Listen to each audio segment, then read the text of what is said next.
Hello and welcome to the Fabulous at 50 podcast, celebrating a vibrant global community of women over 50 through entertaining interviews that will inspire, educate, and empower. Your host, Joanne Neweduk, was born to nurture and promote vibrance. Joanne is both the Community Director for Calgary, Canada, and oversees the global operations for Fabulous at 50. As an oncology nurse, integrative practitioner in multiple modalities, life skills mentor, and manager, Joanne moves people from challenging situations to positive outcomes through the use of her innate gifts and learned skills. Here's your host, Joanne Neweduk. Hello, everyone, and welcome to today's episode. I have a treat for you. I have just the most heart-centered, wonderful woman that I am fascinated by what she does. And in fact, I even own a couple pieces of what she does. My guest today is Keltie Masters, and she and her husband, Stan, started a photography business 8 years ago, and that has led now into Back to Nature Apparel, and which was, I think, about 3 years old so far, and it is just blooming and taking off. And so I'm so thrilled that you've joined us today, Keltie. Welcome to the show. Well, thank you, Joanne. It's great to be here. Well, I'm so happy. And I'm just wondering, before we really get started into the juicy parts of the conversation, can you share a little bit more about your business and that evolution, what's going on with the two of you? Well, actually, it originally started about, like I said, 8 years ago. And my husband was going to buy me fur for our anniversary. And I thought, well, gee, I don't wear fur, but I guess if you're buying it, I will. And with that, he handed me tickets to Churchill to go and see the polar bears. That was always on my bucket list. And what a great surprise. Oh, absolutely. So that was the start of it. And at the time, I had been doing photography for a bit. I was a scrapbook instructor for about 8 years. Stan had no idea about photography and how cameras work, but he knew that he says, we need to go buy a new camera, because he says, when I take those pictures, he says, I want to be able to see their retina. And so we went and bought a new camera, and about 3 weeks later, he comes to me and he says, I need a bigger one. So I said, okay, we'll get the bigger one. So he was hooked. Yeah, hook, line, and sinker. So that was definitely the start of it for us. And going there and seeing these animals and seeing how they were struggling to survive in their environment.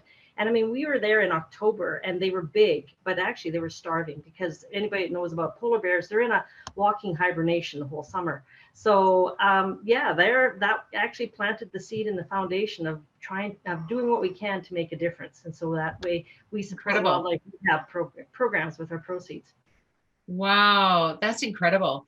And the photography that you do is amazing. And I know that as we talk further, we'll get talking about how you then evolved your photography into an apparel line, right? To which I own a foxy pair of leggings. And we'll get into that. We'll definitely get into that. But what I do know about you, and we've known each other for many years, and our paths have crossed at various events all along. I know that you have a really amazing story. It's quite incredible. It's one of resilience, and that you have taken the initiative to work with somebody professionally to be able to work on developing your story, to share it with the world and have an impact. Is there any chance I could talk you into sharing at least what you have developed so far, knowing it might not be your final product? I would love to. It's been 19 years in the making. Wow. And I do have to read it because, yes, it's still very new. But that's okay. We understand. Most of us never sit down and share our story. I think especially as women, we just kind of go along with life and do our work. And it's like, oh, my life's unremarkable. It's just what we all do. But the reality is we can all inspire each other. And I know your story is inspiring. So I'm going to let you take the stage at this point. Okay. Well, thank you, Joanne. So in starting, I have to ask, have you ever had something happen to you that's so huge and so devastating that it literally takes your breath away and drops you to your knees, leaving you so numb that you have no idea how you'll ever get through it? Well, I had that happen to me 19 years ago. At the time, I couldn't imagine my life a year from then, never mind the decades. I wake up now every day and give thanks for the blessings in my life, including that horrific day that changed my life forever. Let me tell you about it. Upon returning home from getting groceries one dreary April morning, I called out to my husband Dave, but got no answer. When I peered down the hallway, I could see our bedroom door was closed, so I assumed he was sleeping. That was something he'd been doing a lot lately. When I approached the door and took hold of the doorknob to open it, the moment I felt the lock was engaged, I felt the searing burn of a red-hot poker enter my hand and run through my whole body. I ran to the kitchen to find something to pry open the door. Upon opening the locked door, I found my best friend, my husband of 22 years, lying on our bed with a gunshot wound to his head, with a gun laying next to him. A previous incident had left him handicapped and had taken the light out of his eyes, the zest for his life, and clouded the love in his heart. That day, my world was turned upside down and would never be the same. Believe me, there's nothing in life that ever prepares you for suicide. You always think it happens to someone else. Days became nights and nights became days as the numbness sank deep into my soul. I recall 5 days later when friends and families gathered at a house. And I realized then I'd forgotten to call Stan, Dave's best friend, to let him know.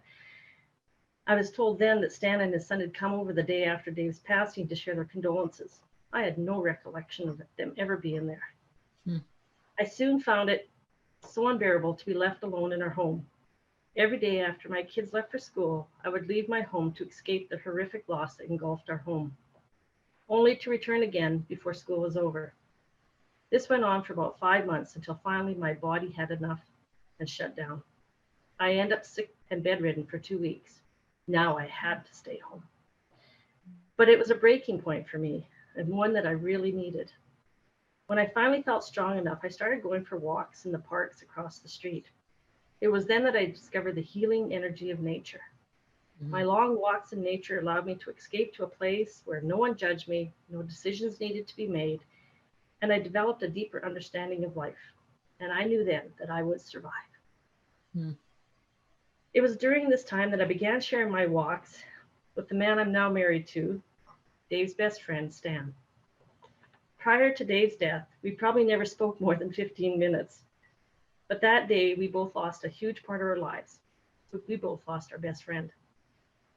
Together, our walks in nature helped us heal our hearts and enabled us to move forward, where we were able to learn not to live without him, but to live with the love that he had left behind. For Stan and I, nature became our therapy and enabled us to see the light at the end of a very dark tunnel. Having lived through the darkest of days and endless nights, we both know the amazing energy nature has to offer to help us through life's biggest challenges. Now more than ever, we all need some of that nature's therapy to get us through these uncertain times. As wildlife photographers, my husband Stan and I now often attend various markets and events where we share with people the stories behind our images. Those moments where we escape the busyness of life and all that's going on around us and truly become one with nature and indulge in her therapy. Keltie, thank you for sharing that. Thank you. Like I said, it took me 19 years to put it into words, but now that I'm able to do so, I believe that, it helps other people to realize that there's hope and that we all can survive. And right now we're in so much uncertainty out there that we all need a little bit of nature's therapy in our lives. Absolutely. Nature is so filling to the soul. And and what you came through is one of the most horrendous types of situation. It's a fear, and it's very real with what's going on with mental health and loneliness and feeling of despair and darkness that people get into. And your plea for people, really, it's almost a plea to know there are healing ways. There are no ways to build our resilience through nature before things get that desperate. And so, but I just want to honor you first in being brave enough to share that, whether it's months after or years after. That story is compelling, and so beautiful to inspire others that there is hope. And yeah, so I want to honor you for doing that. Thank you very much. Well, thank you for allowing me to share that. Yeah. And what I do recognize in this story is it's not one of victimhood.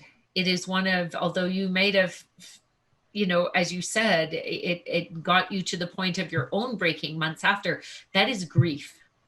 But it's of resilience and how we come back. And to me, I'm feeling such gratitude and love in my heart because I've watched you when I've been to markets where you and Stan are there. And of course, we're not having those right now, but I look forward to them next year. And just to see the light coming from the two of you, and Stan is so fun and in there and he's grabbing products off and want to try this. And the two of you make such beautiful partners.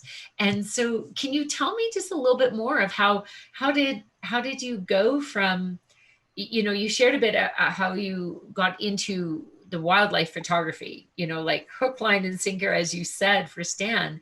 How did that evolve into apparel? Well, at the time, like we said, when we came back from our polar bear trip, we knew we wanted to help make a difference. And for a few years, basically, we sold prints and cards and things like that. But I felt that we really needed something different, a different type of medium, because everybody was doing that. And so I spent a year doing research, finding out what was out there, trying different mediums. Some worked, some didn't. And finding a company that could truly not only give us a great quality, but capture that detail that really makes a difference. And so I was so excited to find a Canadian company actually that manufactures our products. Wonderful. And I know, at markets and whatnot, people ask if I sold them. Well, I am a seamstress, so I'm very critical in what I was looking for, but there just was not enough hours in the day for me to be able to do that and keep up. So, but it's good to have that skill, because if you have the skill yourself, you know the quality that you're looking for then. Oh, absolutely. Yeah, that's right. Yeah. Fantastic. So share a little about what products you have. I'm curious because I just think it's fascinating. Like I can see not everyone that's listening to this is watching us on YouTube. They can be listening on a podcast platform. And so I'll have to describe it. But right now you have a beautiful scarf around your neck. Yeah. And what print is that one? This one here is our chickadees. Chickadees. So we have, okay. Yeah. So they're chickadees. So there's 4 different chickadees in Western Canada. And we actually ran a bed and breakfast for a number of years. And so we had a couple, we call it a chestnut-back chickadee. And he's not even supposed to be in Alberta. And he showed up. And so, Stan actually in our backyard basically created an oasis for birds to come in. Oh, beautiful. And that's where he spent his time, working and practicing his skill. And for him, like I said, he's self-taught photographer. So we have like scarves, we have handbags, we have ladies' leggings, we even have little kids' leggings. And I have to those are so cute. Oh my gosh, they're adorable with little animals on them. And so that's what I was saying. I have a pair of Foxy. And so what I love is it's like the animal, but you have the beautiful greenery behind it. And then that's printed on the material and sewn up. And they're so fun to wear. Yeah. So I know often it's been referred to as ladies' camel, but last year, something new that we brought out actually was our face mask. And we had people asking us at the beginning of the year if we were going to consider doing that. And at the time I thought, I don't know if I want to put this kind of energy into it because maybe this is just a fad, So I kind of held off for a few months. And then unfortunately, as time progressed, we realized this was not going away. So basically we just took some of our more popular images and put them out on our social media to see what kind of response. And it exploded. It was unbelievable. Oh, it's fun because it's like you have the face or the snout or whatever of the animal on the mask. So like people are, if you're going to be wearing a mask, as long as it meets their criteria, that's fantastic. Sorry, go ahead. Right. And I was going to say, and because we knew that they were so popular, we created a fundraiser for wildlife rehabilitation programs. Oh, excellent. Tell me more about that. So with that, we basically, we donate $5 back from every face mask we sell directly back to the wildlife rehab programs. And also now what we're doing as well is we've set it up so that we can help other organizations like Friends of Kananaskis, for example, they did a fundraiser. And so we use our face masks or we use our products. But this is kind of our way of helping give back at this point. Oh, that's beautiful. So if somebody wants to reach you, before we continue on, I have a bunch of other questions for you. But if someone wants to reach out, whether to get the mask or something else, how do they reach you? What's the best? Your website?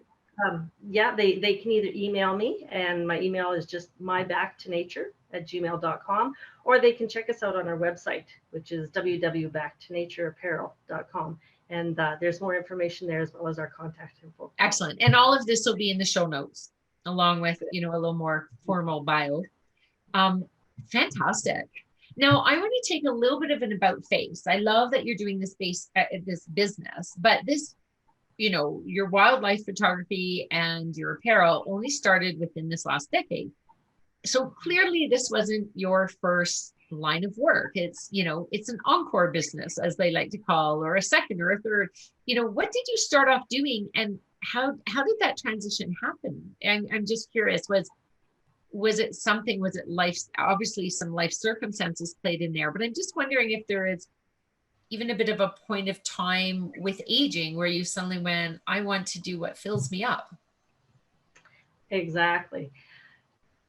For us, after Stan and I got married, and we left the city and we moved to the country. And that's kind of where we both needed to go for our therapy, for nature. Yes. And with that, we built our dream home out in Water Valley, and we just enjoyed life. It was amazing. And at the time we thought, well, we got 10 more years of earned income.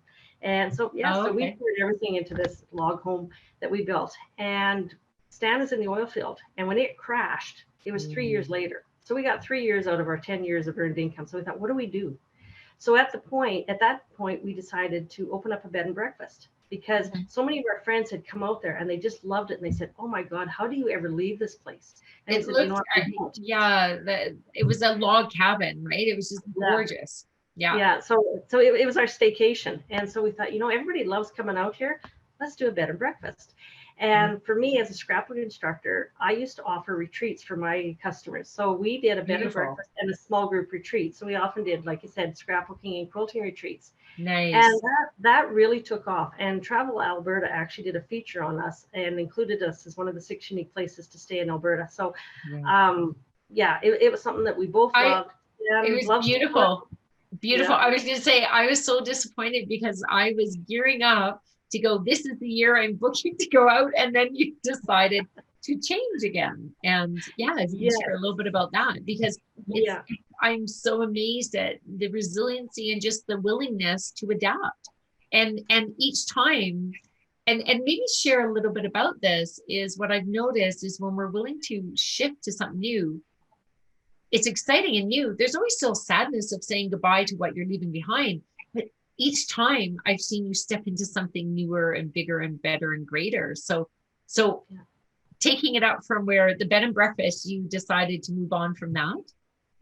Well, and that was something that, at the time we knew that we needed to leave, just because for Stan, my husband, he has PTSD as well, as do I. And we had a gravel pit that was going to open up 1 kilometer from our bed and breakfast. And that would have just killed our business. And we fought it. We rallied the troops. We actually won, but we know it's inevitable, because it's just sitting on a landmine of gravel, which is so valuable. Right. And the stress of all that really escalated Stan's PTSD. He had suppressed PTSD that just exploded. So we knew we had to leave. And, I guess for me, I've really come to realize that when one door closes, another one opens. And so we had to look at the opportunity. And sometimes it's those, it's our health that really makes those tough decisions for us. Yeah. And so we knew we had to leave. So, but prior to that, our photography business was starting to take off. And it basically developed from our bed and breakfast. And we could see that our customers, they loved it. They were buying it. So we thought, if we get it out there, I'm sure there'll be more people that really truly benefit from it.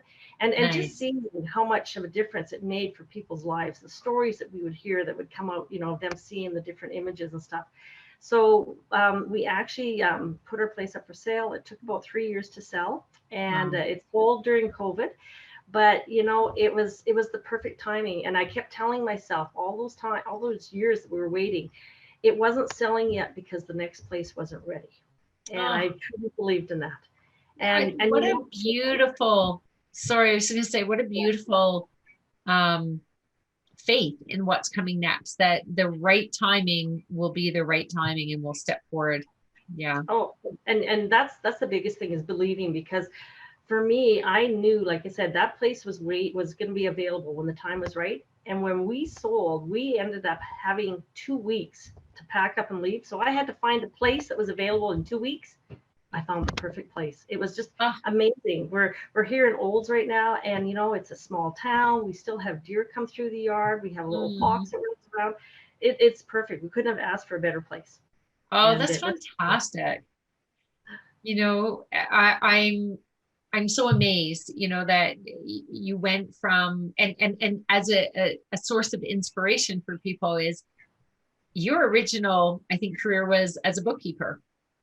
And to transition, and that's a very functional job, and you need to do that. But to see you now living in your genius, really living your passion and doing, that's such an inspiration for people that are out there. It's not about necessarily retiring and being done and putting your feet up and then twiddling your thumbs for the rest of your life. It's like, find something you love. It doesn't always have to turn into a business, but just do things that fill you with joy. And I so appreciate that.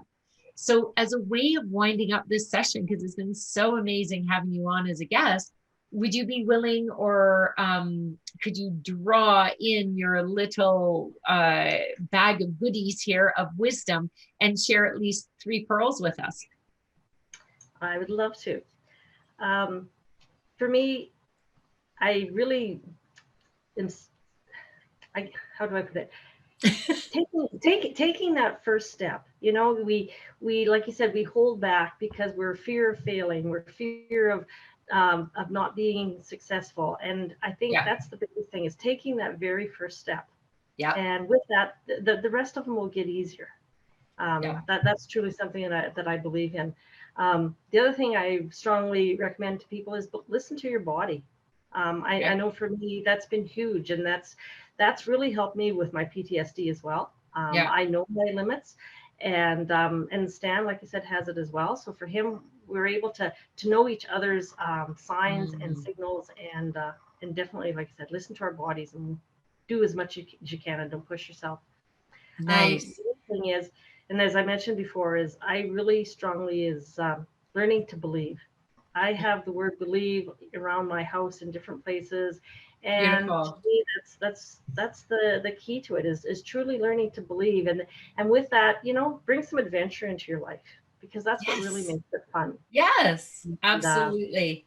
Oh, I love those. Those are great. And I want to go back to the first one. We were talking about, don't be in fear of failing, just take that first step. And I love with the work I do with my private clients and the training I've done with belief reparenting.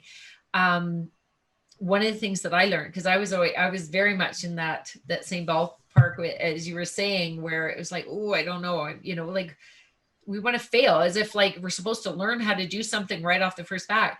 But we just talk about it being a mistake, but separating the words. It's a mistake. So it's a bit like the actors and actresses. It's like take 2, or, you know, when you hear about it, it's like take 325 for that scene.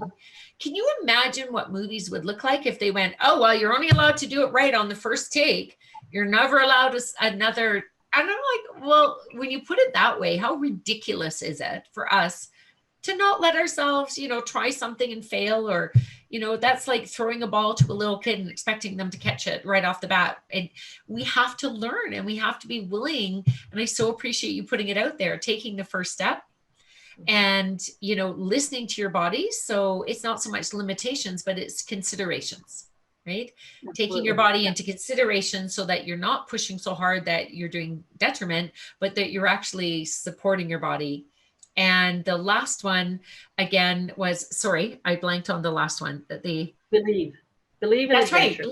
Believe in what and it is. It's like put that faith. What our subconscious will believe, what we are on the conscious level will tell it all the time.